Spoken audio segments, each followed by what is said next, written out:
आज जो मैं बात कर रहा हूँ कि क्या ईरान को कब्जा करने के बाद अमेरिका का अगला टारगेट भारत है या उसके बीच में कुछ टारगेट्स है, लेकिन बाद में उसके बाद नंबर भारत का आएगा। अब आप लोगों को, कई लोगों को लगेगा कि ये सर मजाक कर रहे हैं क्या, ये बंदा मजाक कर रहा है क्या। अमेरिका और भारत के तो काफी अच्छे रिलेशन है।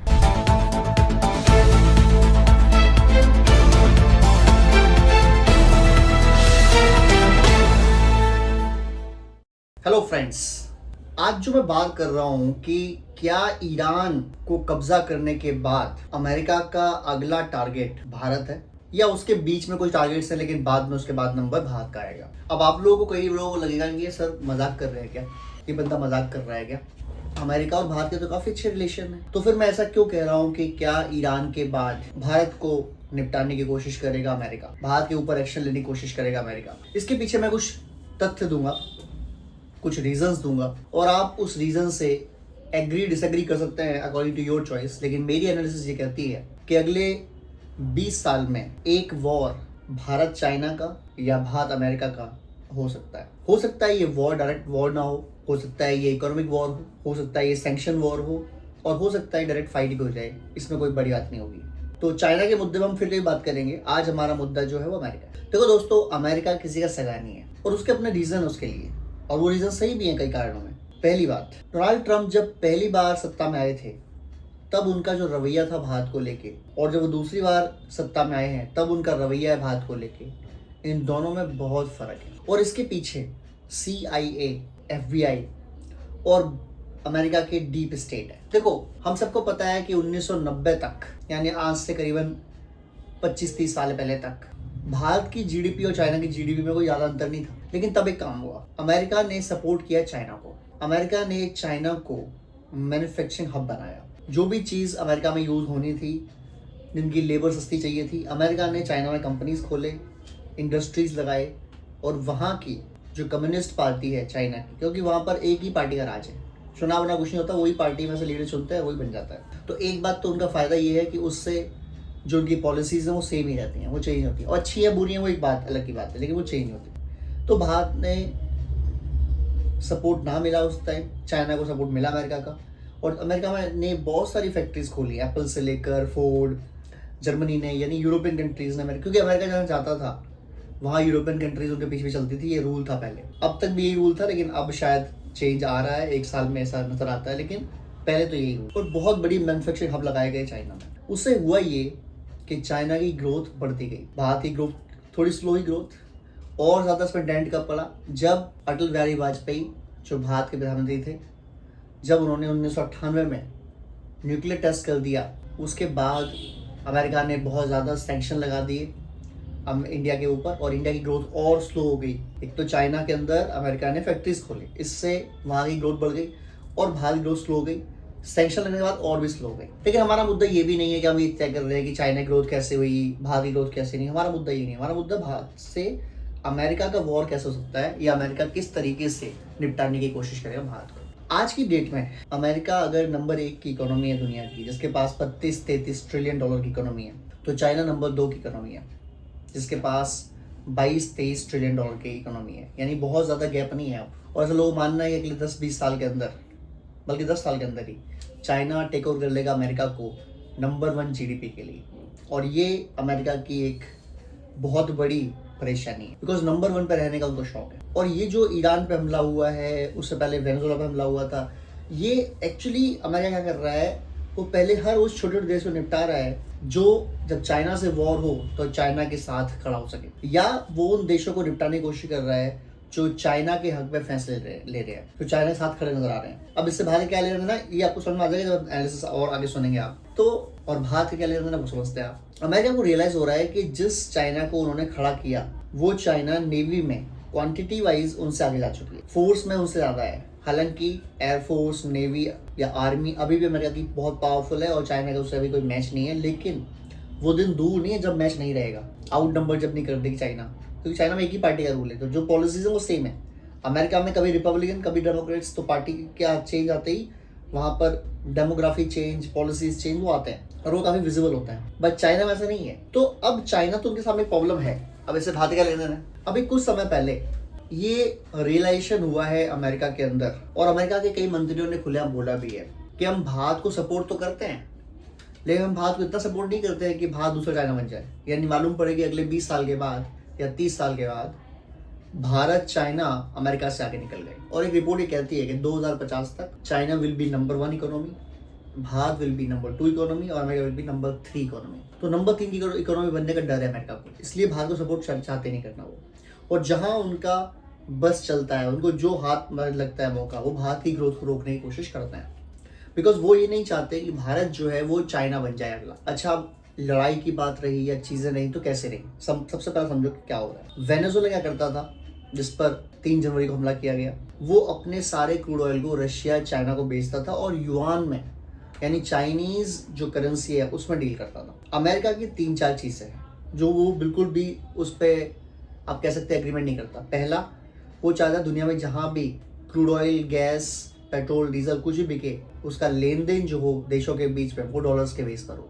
इससे डॉलर मजबूत होता है और डॉलर अमेरिका की पहली पावर है। दूसरी, जो भी देश अमेरिका की पॉलिसी के खिलाफ जाता है बहुत टाइम तक उसे बर्दाश्त नहीं किया जाता, उस पर हमला करने की कोशिश की जाती है, चाहे वो इकोनॉमिक हमला हो, चाहे वो डायरेक्ट फौज से अटैक करवा जाए। तो वेनेजुएला पर उन्होंने काफ़ी प्रेशराइज किया कि आप डील करो, आप अमेरिका के अंदर डील करो। नहीं माने वो, इन्होंने हमला कर दिया और माद्रो को और उसकी वाइफ को दोनों को उठा लिया, जो प्रेसिडेंट था उस समय वेनेजुएला का। और आज की डेट में लिटरली अमेरिका की कंट्रोल से ही वेनेजुएला चल रहा है।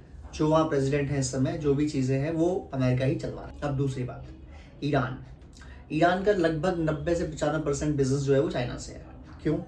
ईरान पे सैंक्शन लगे हुए हैं और सैंक्शन की डील या सैंक्शन के बीच में बिजनेस है वो केवल चाइनीज करता है, चाइनीज कर रहे हैं। उनका भी वही सिस्टम है कि चाइना ईरान को तेल के बदले युआन में तेल ले रहा है और उसके अलावा चाइनीज उसमें एयर डिफेंस सिस्टम या जो भी हथियार है वो बेच रहे हैं उसको। तो यहाँ भी अमेरिका की प्रॉब्लम आ गई, अमेरिका ने वहाँ भी हमला कर दिया। और आपको पता ही है कि अगर उनको डील क्या है, उनको डील चाहिए तेल, उनको डील चाहिए न्यूक्लियर बम नहीं बनाओगे। 2 बात खत्म होते ही ये वॉर खत्म है। अब ईरान इस पर अगर एग्रीमेंट कर जाता है, कभी भी कर जाता है, तो वॉर उस दिन रुक जाएगा। आपने डोनाल्ड ट्रम्प ने कई सारे स्टेटमेंट सुने होंगे जहां उसने बोला ओपनली कि अगर मेरा बस चले, मुझे ईरान का तेल मिल जाए तो मैं डील डन कर दूंगा, डील लॉक कर। अब इसके बाद की बात आती है, अब भारत का मुद्दा आता है। भारत पे जो हमले हैं अमेरिका के वो जारी हैं। आपको कहाँ जारी है? पहला हमला किया अमेरिका ने भारत पर, जो लेटेस्ट हमले पहले तो चलते रहते हैं, वो है कि भारत के ऊपर 25% टैरिफ लगाया, जबकि रूस और यूक्रेन का वॉर तो चल रहा है लगभग 4 साल से और भारत रशिया से तेल भी ले रहा है। और कमाल की बात यह है कि तेल जब ले रहा था तो अमेरिका ने बोला था रशिया से तेल ले लो ताकि तेल के प्राइसेस बढ़े ना दुनिया में। उसके बाद उसी तेल को लेने के लिए अमेरिका ने सैंक्शन लगा दिए, 25% के टैरिफ लगा दिए। उसके बाद 1-1.5 महीने बाद उन्होंने उसी 25% को 50% कर दिया, यानी 50% टैरिफ कर दिया भारत के ऊपर। क्यों? ताकि भारत की इकोनॉमी की ग्रोथ को रोका जाए। दूसरा, भारत और रशिया के बीच में जो तेल की डील हो रही है, जो तेल व्यापार हो रहा है, वो हो रहा है रूबल्स के अंदर या रुपए के अंदर। रूबल्स जो रशियन कंट्री का करेंसी है और रुपए जो भारत करेंसी। यहाँ प्रॉब्लम आ रही है। अमेरिका का एक गोल तो सीधा सीधा ये है कि भारत या कोई भी देश अगला चाइना ना बने, अगली उनके लिए कंपटीशन ना खड़ा करे। और एक वॉर अमेरिका चाइना का इनएविटेबल है, वो होना है। हो सकता है वो वर्ल्ड वॉर बन जाए, लेकिन वो वॉर होगा और वो अगले 5 से 10 साल में वॉर होगा। ये अमेरिका को अच्छे से पता है, इसलिए अमेरिका सारे जो देश हैं जो चाइनीज को सपोर्ट करते हैं, जो चाइना की हेल्प कर सकते हैं, उन सबको खत्म कर रहा है धीरे धीरे धीरे धीरे। वेनेजुएला हटा दिया, ईरान का नंबर चल रहा है, लड़ाई चल रही है। जब ईरान से वॉर खत्म होगी, या तो ईरान खत्म हो जाएगा या ईरान डील कर लेगा अमेरिका से, यानी दोनों को ले गया फिर अमेरिका। अब बचा भारत। भारत क्यों? अमेरिका के इस समय सामने जो खड़े हैं वो ब्रिक्स कंट्रीज, उनमें से 3 मेन कंट्रीज हैं, रशिया, चाइना और भारत। अब अगर रशिया, चाइना, भारत के कंपेयर किया जाए तो अमेरिका को ऐसा लगता है कि भारत क्योंकि डेमोक्रेसी है तो उनको अमेरिका से संतुलन करना चाहिए।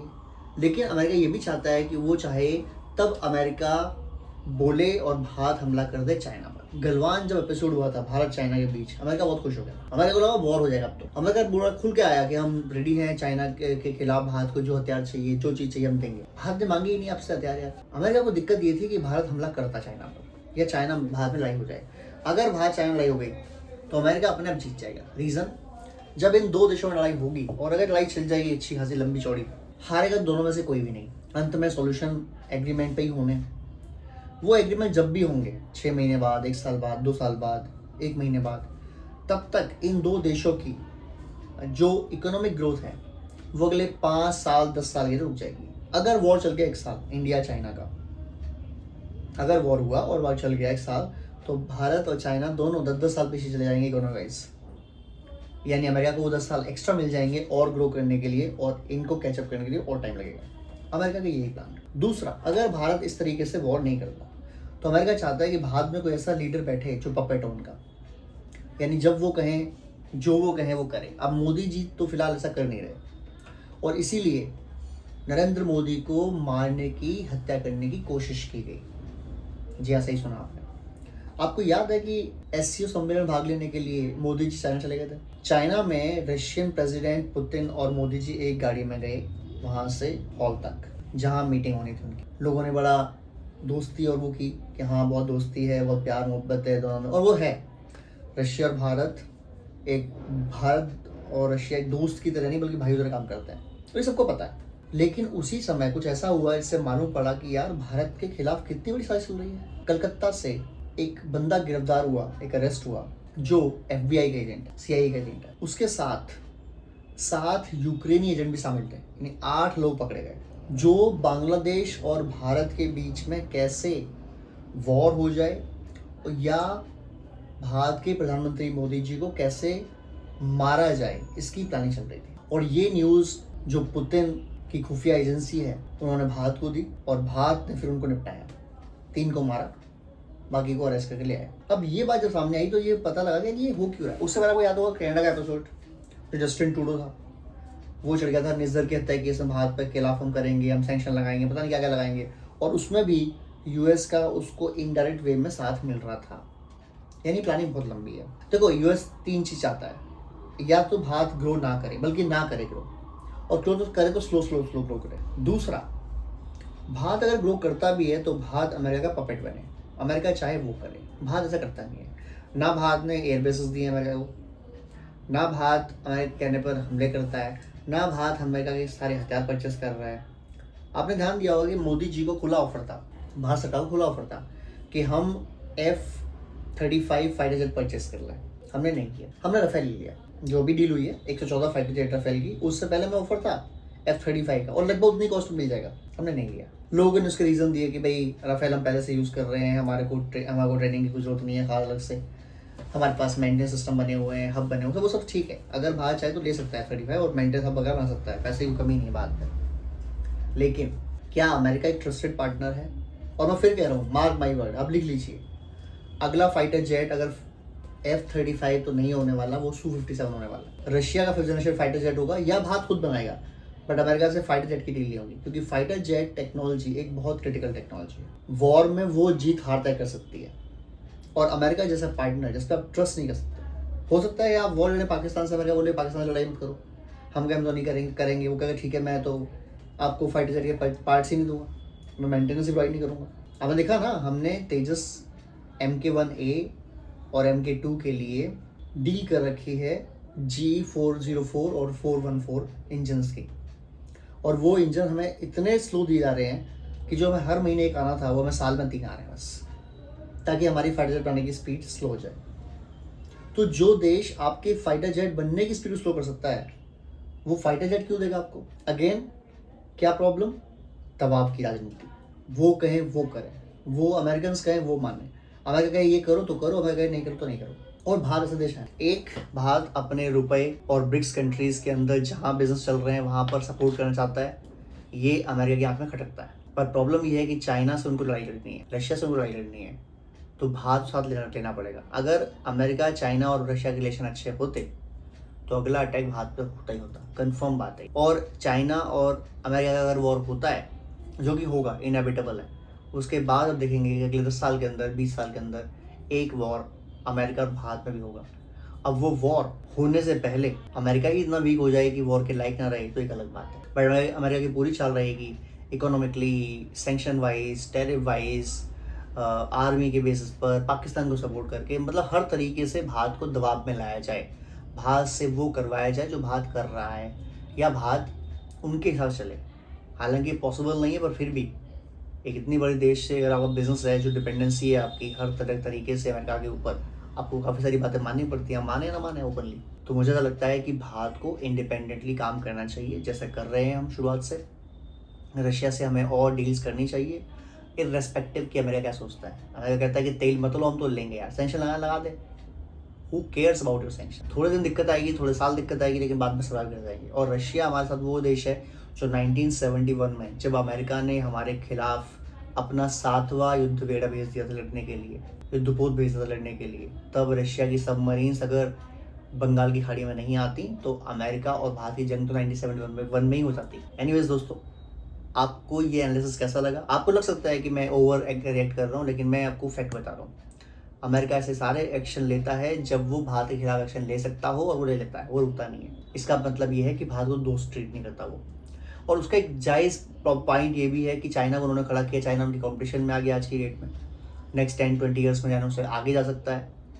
तो ये इनकी परेशानी है, वो नहीं चाहते कि भारत भी ऐसा देश बने, और वो कोई भी चाहेगा। अगर आप भी अमेरिका के होते तो आप नहीं चाहते कि एक देश को आप ही खड़ा करो और वो आपके खिलाफ कॉम्पिटिशन बन जाए, और फिर एक देश फिर दोबारा खड़े करो जो फिर बन जाएगा, तो नहीं चाहेंगे आप। कुछ गलती अमेरिका की है, कुछ गलती अमेरिका की नहीं है। वो ओपन नहीं चाहते स्पेस सबको देना, वो चाहते हैं नंबर 1 पे वो रहे, नंबर 2, 3 में चाहे जो मर्जी जाए, और नंबर 2 और नंबर 1 के गैप भी चाहते ज़्यादा रहे, मतलब ऐसा ना हो कि आप बिल्कुल क्लोज ही आ गए, ये भी नहीं चाहते वो। इसीलिए एक वॉर चाइना अमेरिका में होना है, और वो वॉर ताइवान या जापान में लड़ जाएगा, ये भी कन्फर्म। एनीवेज देखते हैं क्या होता है। जय हिंद, जय भारत।